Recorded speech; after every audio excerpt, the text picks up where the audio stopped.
All right. So, yes. Hello, everyone, and welcome to the seventh episode of Climate Actors series. Um, this is a series where we bring in professionals, young and old, to come and share their experience and the journey in the space of climate change and sustainability, so that they can, kind of encourage people and motivate people to also take action as they are doing. So today I have Kelo with me, Kelo Uchendu, joining us today on the seventh episode. You're welcome, Kelo. Yeah, thank you, Elijah. Thank you. Yeah. So this is a series by the Energy Intelligence, um, promoting sustainable practices across all sectors in Africa generally. So the Energy Intelligence is, I would say, the host of this. I'm just anchoring it, right? So yeah, thanks to the Energy Intelligence for providing the platform for us to share the wealth of knowledge we have, or rather we want to learn from each other here on this platform. Thank you very much. Thank you very much, and feel free, if you're joining us now. Feel free to ask questions on the platform. You can send your questions in the comment section. We will respond to it as we go further. All right. So I'll just leave it to Kilo to kind of introduce himself to us. Just tell us who you are. Yes. All right, thank you very much, Elijah. All right, my name is Kelo, as Elijah already introduced, and currently the policy lead of YOUNGO, which is the youth constituency to the UNFCCC, and also a campaign coordinator for the MOCOP 26, which is to mobilize youth voices to make sure that crops are ambitious and act proactive enough. And I'm also Yeah. the founder of Gray2Green Movement, which is a youth-led climate justice and equality advocacy movement domiciled here in Nigeria. And it's nice to join you guys on this show tonight to discuss some of the important issues around climate change and COP26 outcome. Yeah. Yeah. All right. Thank you very much. Thank you very much. It's Thank you. amazing to see. Yeah. Young people, standing up to, to fight against the climate change. It's affecting everybody, not just a particular group of people. So, Exactly. yeah, so it's good to see that youths around the world are, doing what they need to do in order to contribute rather to the um, to fighting climate change. Well, nice, awesome. So yes, so we just go, I think, go straight to the point by, having or starting our discussion for today. So our first question to you will be that, what motivated you, basically, what motivated you to start this? What was the motivating factor that led you to start Okay. doing what you're doing in this space, yeah, in this climate change?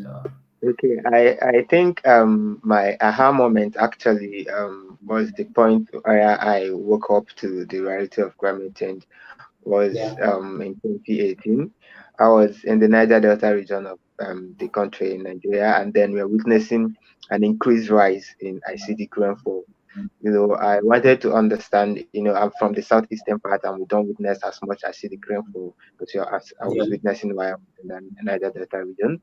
So I wanted to understand why, I'm a very curious person by nature. I wanted to understand why.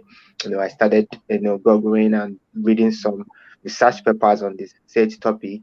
And, I was able to see research that connects the oil exploration in the regions to the acidic rainfall, and that yeah, was it for me.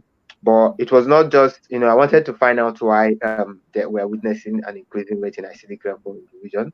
yeah, I found out many things in that aspect. I also found out that it's not just we're not just witnessing acidic rainfall. The oceans are also being acidified due to the mhm, anthropogenic CO2 emission into the atmosphere, and also yeah, resulted global warming and climate change. So that was how it started for me. I wanted to find out why a particular place region is witnessing acidic rainfall. In that search, I also found out that the ocean is being acidified also, and the global Yeah. warming and climate change. And that was then. And when I found out, I made my first post on Facebook. I was about what I discovered, and then Mm-hmm. I discovered that the majority of the people have no, climate change is not as at then it was not a mainstream topic in Nigeria, and I wanted for more people. I was wondering if this is an issue, why are people not talking about it? That was how it started for me, and I started. That was when I also founded Gray2Green Movement to get more young people Yeah. involved, feel more comfortable having conversations around climate change, and that was how it started for me. Okay, okay, awesome. I mean, I mean, if going back to the other previous sessions I've had, it was something that motivated them, something around their environment, something they noticed that wasn't going right, basically, and it's coming in line with what you're saying. You saw Yeah, something happening that was not right for the environment, and then you decided to say, okay, let me take a step, um, and stop this thing, or rather contribute to stopping it, right? So now it's awesome that, I mean, you saw a problem and you want to create a solution for it, or rather contribute to the solution that is being yeah, done. Yeah, yeah, awesome. So just before we go further, just a reminder. I mean, people can watch this after, even after this session is going to be on YouTube. So I understand that people might not, know, the time might not synchronize with people's free yeah. time. Yeah, the good thing is it's going to be available for other people to watch later on, to kind of have the replay of it. Thank you very much for answering that question. So we'll move further now Thank you. to the next question, which is now about what you are building, Gray to Green, right? That is I would say that's your baby. Yeah, that's the Yeah, baby you are nurturing, right? yeah. Yeah. So now I want to kind of know, or what focus areas specifically Gray to Green is focusing in terms of fighting climate change uh, in Nigeria. Yeah. All right. So there is no straightforward answer to the question. Okay. Because when we developed our theory of change at Great to Grow movement, we wanted what we wanted to is to build, people power, and to empower people to reach climate. So we understand that people have different skills, expertise, passion, and Yeah. we try to bring these people together, and for them to contribute in their own way to the fight against climate change. But most Right. importantly, we have two field focus area. One is climate justice, and the second one is air quality, because air quality is also an issue in developing world. So those Yeah. are the two key areas we focus. But over the years, we have, because we've grown to include over 1,200 you know young people and even parents, and Mhm. then you find out that we have a training program, grassroots mobilization for system change, and you find out that people are coming up with their own unique way. People are bringing that coming up with a gender perspective to climate change. We have people who are contributing who are bringing out the discussion from the nexus of climate change and security. So Yeah. we are a movement, and we allow people to come into the movement and do a personal reflection on what are their key areas, what are their key strengths, what are their expertise, and how they are able to contribute to the fight against climate change. So as a Mhm. movement, what we do is we support this their individual things. As long as you have perspective, you have a unique story that you want to tell, and we support you and how you want to contribute to this. We support you. You can be creative writing. We support you. You can be no matter how where you find your areas, because we discovered that um climate change will affect all everybody, all discipline will have to be affected by climate change, so Mhm. all disciplines have to contribute to the fight. So we empower people to actually read this fight from their unique collaborative advantage. Yeah. All right. That's good to know. I mean, saying that you're going all around, right, to make sure that Yeah, everybody's contribution counts, right? It doesn't yeah, matter exactly. It one doesn't is matter that. in Yeah, the advocacy, is if somebody is in the policy part, yeah. And implementation, somebody else is building creative solutions either through entrepreneurship. Yeah, we have a yeah. member of Gray2Green who is building um wastewater to energy. So that is the kind of innovations we want to see. Mhm. Anyhow, we just support you to build your solution. From it Yeah. can be from entrepreneurship, it can be from advocacy, it can be any angle and perspective that you feel you have your key strength that you can contribute to. We support you to read them. Yeah. Yeah, that's. I mean, that's the way to go, right? Not it's not a one way kind of And then, solution. I would say solutions will come from different angles, right? Coming together to solve the problem, the single problem we have, um, and that is that's the way I believe the challenge of climate change will be solved collectively, uh, with people bringing their different ideas together, and then yeah, and pushing. cooperating solutions together. Yeah, exactly. Right, right. Nice. Thank you for that. So we'll move forward to the next questions. Now, so you've been involved when it comes to the climate change movement, I would say climate change advocacy when it comes to policy as well, in line or rather together with what you're building, which is Gray2Green. You've also contributed into coming up with policies, climate change policies for for mitigations and so on through YOUNGO and through the COP, Conference of Parties. And Yeah. recently you went to the COP26 in Glasgow. So can you just kind of describe for us the climate projects that you've been involved in, that you've carried out so far with these different organizations, that I Okay. mentioned, Windows, the COP, and then others that you worked with, and what were the Yeah. outcomes and the challenges as well. So maybe we'll start with the Okay. outcomes of these projects, the climate projects you've embarked on, and then we'll go to the challenges that you faced. Yeah. Okay, yeah.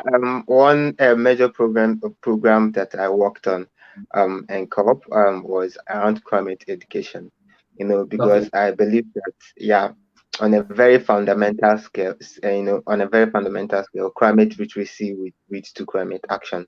So, we wanted more students, more people to, be given the opportunity to learn about climate change in school, because for Mhm. most of the people in the climate change group, it was something they felt was direct them and not what they learned in school. So Yeah. climate change was only taught in maybe in geography as just a topic, and it was not explored deeply. So I worked extensively towards making sure that students across the world have access to um, climate education. And Yeah. that was one of the projects in COP26. We decided to bring worked with the UK presidency, because UK presidency is the COP presidency, and then with Italian government and the UNESCO to bring together Mhm. environmental ministers and education ministers, to promote cross-sectoral collaborations to progress climate education. And on the 5th of November 2021, which was the Youth and Public Empowerment Day, we held these joint ministers and joint education and environmental ministers summits to bring together these key stakeholders in environment and climate change discussion and then education discussion Yeah. to progress climate education. And the event saw 23 countries pledge, submit pledges from decarbonizing the educations to mandatory climate education across all levels. So that was a huge success, something we consider to be huge success. And we are also currently outreaching to the Egypt government on how to make it even more ambitious in COP27, which will be happening in Egypt.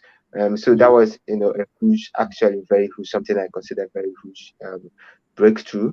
because this is for the first time where we're seeing countries making pledges around climate education.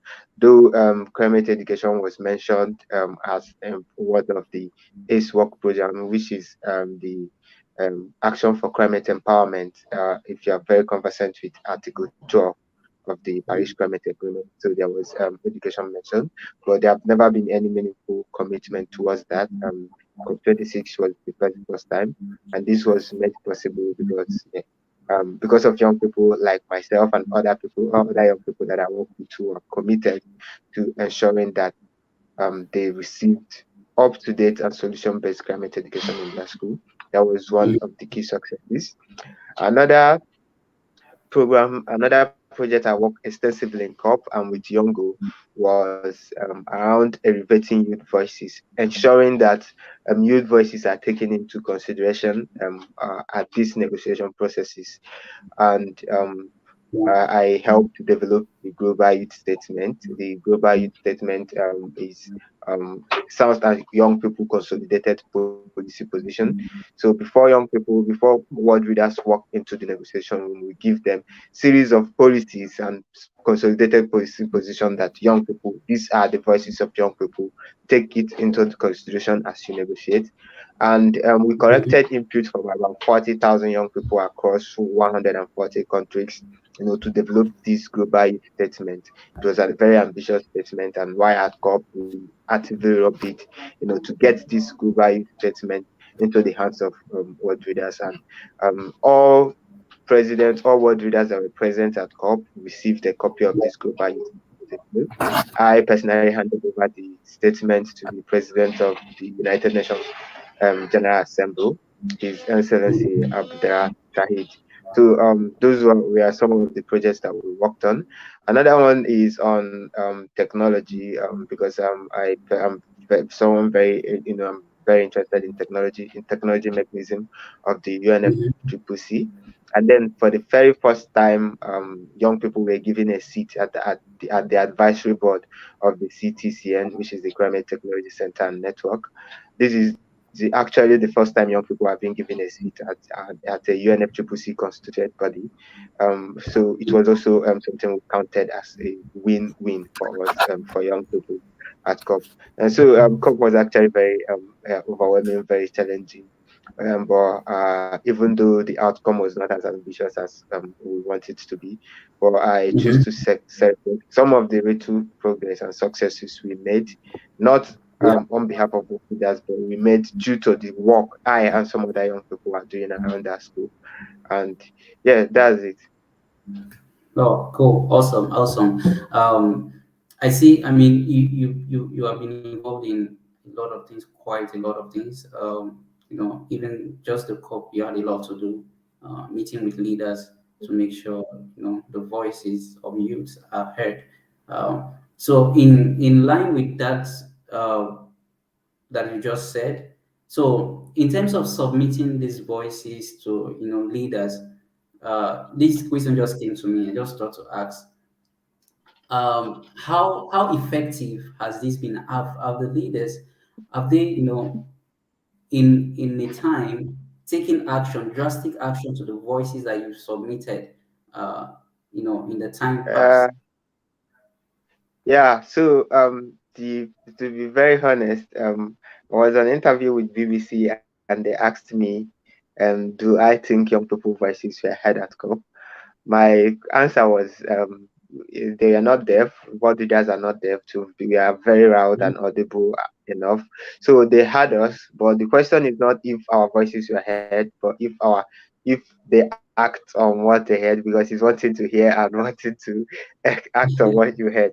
So it Yeah. has been very challenging because what we see is everybody or if you approach any president or any head of state, they will tell you, yeah, young people is this, young people to that, and we're listening to young people. And yet, if you look at what some of the input to the young people, you are looking at some of their policies to reflect this actual young people input. You will not see that. Mhm. Um, I would say there is still a whole lot of gap to be bridged around youth engagement. Mm-hmm. But I think the UK presidency did all they could to include our voices. There are praises because I was having regular meeting with the UK presidency youth engagement teams. There were Mm-hmm. clear areas where they are making all the effort they could, but there are other systemic issues with the UNFCCC framework that is, marginalizing young people or marginalizing non-state or non-party stakeholders that was, prevalent, that makes COP26 not to be as inclusive as we want it to be. And I'm hoping that the UNFCCC should be able to identify these factors and fix it. But what we do is optimism. We have this positive Right. optimism that um, we keep doing what we're doing and hoping that they're listening. We've seen some countries that are making slight progress in trying to include young people, and sending young people to their negotiator team, providing space for young people to contribute to their NDCs, to the national determined contributions. So those Right. are small success, but very little success. So, very little steps, and we think they need to ramp this up because young people represent more than half of the world population. So, when a very good friend of mine was addressing the world leaders in COP and said, it's not a privilege to listen to us; it's an obligation because we represent more than one Mm-hmm. half of the world population. So, it's an obligation to listen to us. So I think it's still very important. There's still a lot of gap that needs to be bridged. We need to start moving towards a youth engagement model that is empowered and realistic and not tokenistic youth engagement model that we are currently seeing. Yeah, yeah, right, right. I mean, exactly that. What you just pointed out, or what you just said, is true. I remember I was attending a program, and this similar question was asked: how effective, or rather, how has the action, around youth engagement, youth voices, how do the leaders act upon it? And the answer was the same. It's challenging, but youth will keep pushing because Exactly. just as you said, we represent, very, like half of the population of the world, the youths, and if, we just stop, the leaders will keep on going with whatever they want to do. Yeah. But the Yeah. Exactly. consistency will make them, to act upon what the youths are saying, what the young people are saying, because they will Yeah. know that we are not just, saying it, we really want it to be done, right? So Yeah. the continuous effort will surely pay, I believe, despite the challenges that are, the blockages and everything, uh, Yeah. that Exactly. stop these voices from being, put into action. So thank you very much for, being that, pointing out that, uh, Yeah. yeah. Thank you very much. All right, awesome, awesome, amazing. That so we will go into the NDC proper later on. I mean, we'll be focusing on Nigeria, of course. Uh, so, in Yeah. just as an addition, do you think, like, addition to the previous question, right? Surrounding Mm. COP26, what do you think? What was the outcome of COP20? Do you think the conclusion was? I would say, was it positive, or was it negative? Was it neutral? So, what's your conclusion on that, on the outcome, and Okay. also leaders To as be, well? What the leaders did yeah. there, You know, right?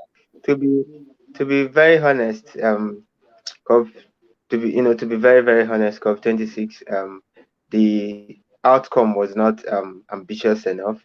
But that's also one of the challenges you have with multilateral processes like COP, where all countries, and you have countries coming their personal interests, their national interests at heart. Um, Mm-hmm. but there were a whole lot of things that happened that we can applaud. The Article 6 was finalized on the Article 6 about carbon market, was finalized. We have a lot of commitment around adaptation finance, but it was not COP COP 26. The outcome of COP 26 cannot get us to 1.5 degrees Celsius. If for anything, it's Right. putting us on the path to around 2.4 degrees Celsius. and which we cannot consider that a success. But also, it's also revealed something to people, and it is that conferences like COP cannot solve climate change. It's something that we have to wake up to. That Mm-hmm. conferences, if we have to rely on COP alone to solve climate change, then it means that we will not be able to meet to get to net zero by focusing at COP. So to get to net zero, we need and that is actually one of the reasons, because I said earlier I'm a very optimistic person. Um, in no matter the failure, in every failure, I try to see the lessons there, and how we can move on from that. There is no need to keep crying over spilled milk. Competencies have happened. We have the Glasgow Climate Park, but one thing and one lesson is evident is that we cannot solve climate change with conferences like COP alone. We need people, we Right. need organizations, we need corporations, we need countries to step up, to drive innovation, to drive finance, to drive, individuals to step up to contribute to these solutions. This is what we solve climate change. Collaborative actions, Mm-hmm. no matter how small. Building innovations in technology, building innovation in all angles, springing up. Determine, the determination to solve this. Also, there is also a space for activism. Because activism have its own role, and that is to build the political pressure, the political to drive the political will. People pressure and political will to act, and that is one of the things COP26 made evident. COP conferences alone cannot get us to net zero. We need people to rise and take leadership. Right, right, right. Yeah. I mean, leadership is not just titles, right? So, people Definitely. need to do what they need to do. Take up the responsibility and take action and make sure that what needs to be done is done. Right. Exactly. Awesome, awesome, nice. Okay. So now we've kind of given, or rather spoken about, like, the general global perspective. So we're gonna focus now on Nigeria, right? You're from Nigeria, I'm also from Nigeria as well. Yeah. So I mean, is just as you said, COP26 is not just going to solve everything. It will start from the grassroots, local, national, now to the global stage where everybody now comes together. So in terms of Nigeria now, we know Nigeria is a fossil fuel based economy, Economy. right? I mean, that's where the large chunk of our Our export GDP comes from. Yeah. from our exports and everything. So now we see that Nigeria is still investing in fossil fuels, right? So do you think with what President Muhammadu Buhari gave the speech he gave concerning Nigeria, achieving net zero target by 2060, and also looking at the fact that Nigeria is also still investing in fossil fuels, exploration of petrol, and so on and so forth. What do you think? It's like these are two sides, right? Two Yeah. opposite Okay. sides. There's investing in Yeah. for, and then we are saying one achieve net zero by 2060. How is that feasible? Yeah. What do you think about this? Right. Okay. Yeah. To be very honest, do I think Nigeria will be able to get to net zero by Yes. 2060? Yes, we can be able to get to net zero by 2060, but Okay. with the body language, with all key indicators now, we are not yet on the path. We cannot, with business as usual, we cannot get to net zero by 2060 with business as usual. But if we decide to ramp up, action. But another thing is also very important to point out is, if you look at the Nigerian NDCs, the Nigeria pledged to reduce its emission by 20%, by Yes. 2030, Right. unconditionally, and then conditionally by 45%. And this Yes. conditionally is dependent on access to finance, infrastructure. If developed countries provide climate finance, technology transfer that enables them to reduce this emission drastically. Mm-hmm. It's not Nigeria. It's not a Nigeria will to or Nigerian power. Nigerian power without international collaboration, without support, Nigeria cannot get to net zero. So for Nigeria to get to net zero, they need to be supported. Because they Right. don't have the finance, they don't have the technology, they don't have the infrastructure. To get to net zero. Mm-hmm. Getting to net zero means transitioning to low carbon technologies like electric mobility, like clean or renewable energy, and Right.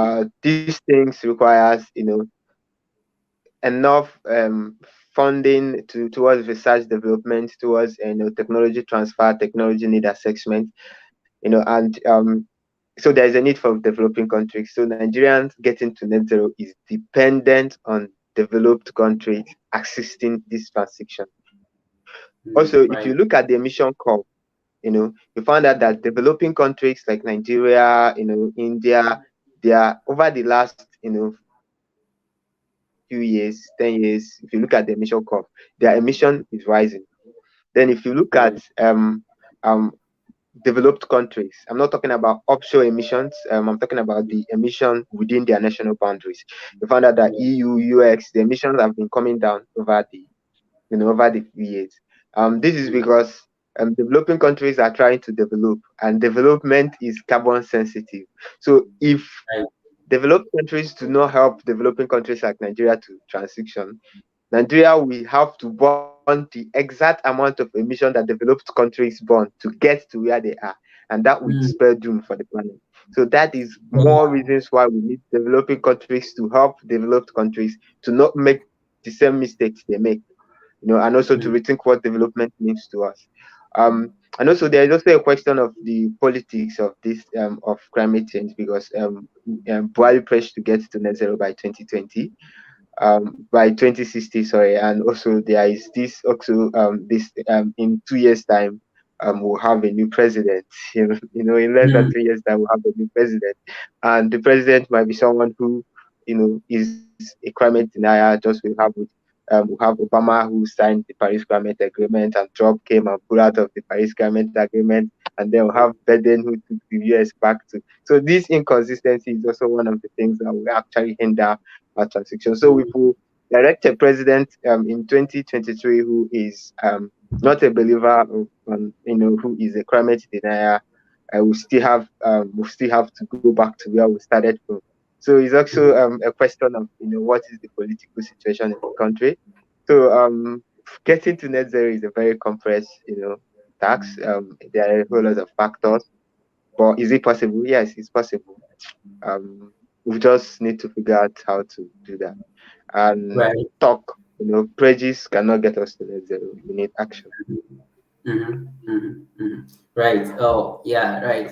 One point you just you mentioned about the financing, right? The financing is always a topic of discussion when it comes to Africa, and then I would say the developing world and the developed world, right? They Mm, kind of it was, as you said, development is carbon sensitive, and these developed nations depended on this carbon, or rather the carbon exactly. sensitive energy Yeah, sources that, in order for them to develop, right? yeah, Now the question is exactly. always Africa. If for Africa to develop like they have to kind of the easiest part is to use that route of using carbon sensitive energies, and then now there is now the issue of the transition, just Yeah, transition, right? Like transitioning to better sources of energy, or like we yeah, would say a leapfrog, rather. That's the word I was looking for. Leapfrogging. yes, exactly. Yeah, Leapfrogging to the level of developed nation while still maintaining a low yeah, carbon economy. That is always the top. Now the challenge of uh, of Africa, right, or rather of developing world. yeah. But Developing now countries. Yeah, exactly. financing, yeah, just have to say financing is a key part, and this has to Yeah, come from those who have really contributed a lot to causing this problem, right? yeah, Uh, exactly. And yeah, yeah, yeah, exactly. go on. Yeah, financing and technology transfer, because Yeah. financing without technology transfer will still not, because like you said, leapfrog, and for them to leapfrog, there is, technology transfer. What are the Right. technologies that have been working in those people that can help this country to translate? How do you transfer this technology to this country? Mm-hmm. So that they don't have to reinvent the wheels. Find out what is working, what work there, and then transfer it. Technology transfer is very important, and finance and technology transfer, very, very Right. important to getting us to. Right. Right. And yeah, what leaders have not been able to, fulfill their promises, the amount of money they're supposed to invest in the Yeah, developing world, they fail to, achieve it time yes, after that, time. Yeah. yes, that's also one of the reasons why I have problem with pledges. I'm honestly, so when people make pledges, it doesn't move me. I don't count that as action. Just like Mm-hmm. why pledge to get to net zero by 2060 is pledge. I don't take that as action. World leaders, developed countries pledge to be providing $100 billion increment finance per year to 2020. Mm-hmm. Up till now, we've not met that, and we now have a goal of 2023. So these are pledges. Pledges are not action. People are making pledges. Particularly if you're from Africa and you understand what politics in Africa looks like, you find out that pledges are promises from politicians Mm-hmm. are not. You don't take that as action. Take Right. action and acting on pledges at what they are. They're just mere pledges and not action. Mm-hmm. Right, right, right. Yes, it's not more pledges that we need. We don't need the talk. We need the doing. Right. Exactly. Okay, Exactly. let us say we don't need the talk. We need the talk plus the doing, not just the Plus the talk, right? doing. Yes. Talk and Yes. do. Say and do it, right? Action speaks louder than voice. So give us Exactly, the action. We will hear you. right, right. Nice, awesome, awesome. I mean, Nigeria, we have to, do a lot of the action part. I mean, looking at, from the NDA, the document, the NDA that was sent to the United Nations, UNFCCC, right? We see that there has been an increase. Let's even say from 2010, 2018, there was like 100 Yeah. million million tons of CO2 of increase. And then, you see, and the highest contributor is the energy sector, followed by the agri land Yeah. use, and then They have. we have the Yes. waste. They have. Yeah. Yes. Uh, So if we are actually going to, contribute, or rather reduce the 20%, or rather, contribute to Yes. reducing Yes. 20%. this 20%. is this Yeah. is like the conditional, right? I mean, Yeah. so there has to be a lot of, work that needs to be done in the energy sector.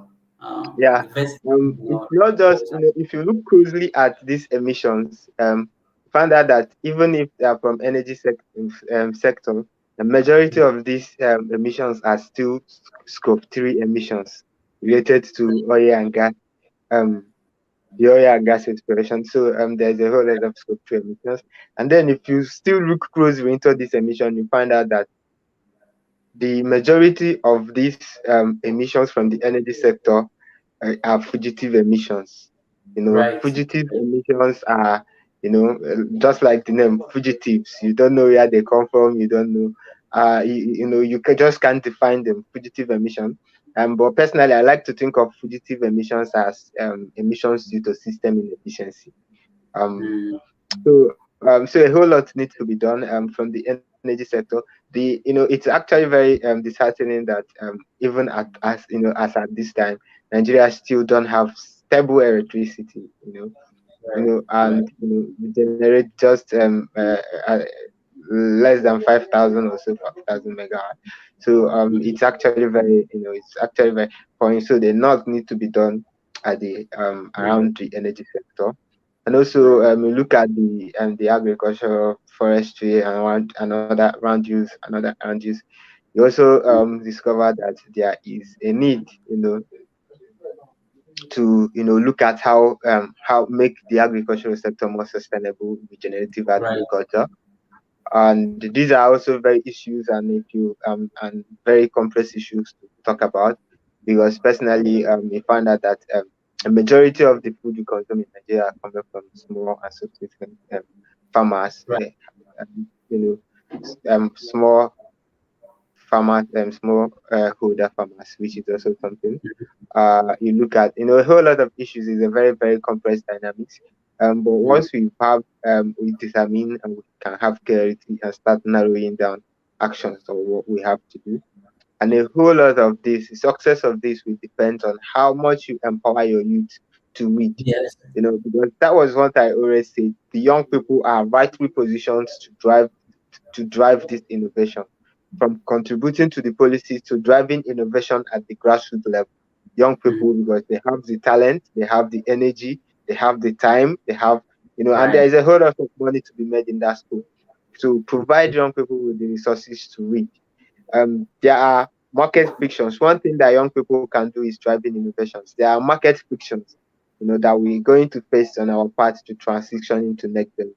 And who Mhm. are young people are in the best positions to do this. Young people are building startup solutions in the energy sectors. Young people are building startup solutions, creative innovation in the agricultural sector. How are you supporting those young people? How are you providing resources in training, in funding, venture capitals to help these people access funding to build and scale their solutions, because these are what will help us tackle climate change, and not the blah blah blah, as Greta said. Yeah, You're actually. right. Yeah, Yeah. Yeah. Leaders are just blah blah blahing like. exactly. Right. Yeah. Thank you very much for that. Thank you for that. I mean, we can go on and go on, saying all we want to say, right? Well, I mean, we just have to, stop it here. And uh, so the last thing will be your advice for upcoming leaders in this sector. Uh, what will be your advice to young people like Okay, me? so yeah, And my advice has always been to look inward, look inward, have a deep personal reflection, and find your unique way to contributing to this discussion. All all of right. us don't have to be carry placards, and all of us, Mm-hmm. not all of us who have to contribute to the advocacy. Not all of us have to contribute to entrepreneurship. Mm-hmm. Just look inward, find the most comfortable part, the most comfortable spot that you can contribute to Right. this driving this change, to driving this transformation, and build yourself from there and lead the fight from there. That has been how you can make the most impact, recognizing your individual, your key strength, your passion, and from that point, reach the change that you want to see. Right. Right. Right. That's absolutely true. I mean, yes, uh, we don't have to do one thing. We need diversity even in fighting this climate change, right? We need diversity Yeah, of exactly. talents. Yeah. Exactly. Yes. Yes. Thank you very much for this. Thank you very much. And Bye. uh, Thank you very yeah. much, Elijah. Yeah, thank you for taking our time, and looking forward to the achievements of specifically Nigeria achieving the net zero by 2060. Hopefully, yeah, right. Hopefully, Yeah, hopefully, exactly. Yeah. yes, yes, yeah. All right, Kelo. Thank you so much for sharing your views with us, for inspiring us to to also go out and our viewers to go and take action in their own way in any form they are gifted Yeah. to Yeah. contribute to the Exactly. creating solutions for our planet. Thank you very much again. God bless Thank you you. very much. Yeah. Bless. Yeah. All See right. you. Yeah. Bye.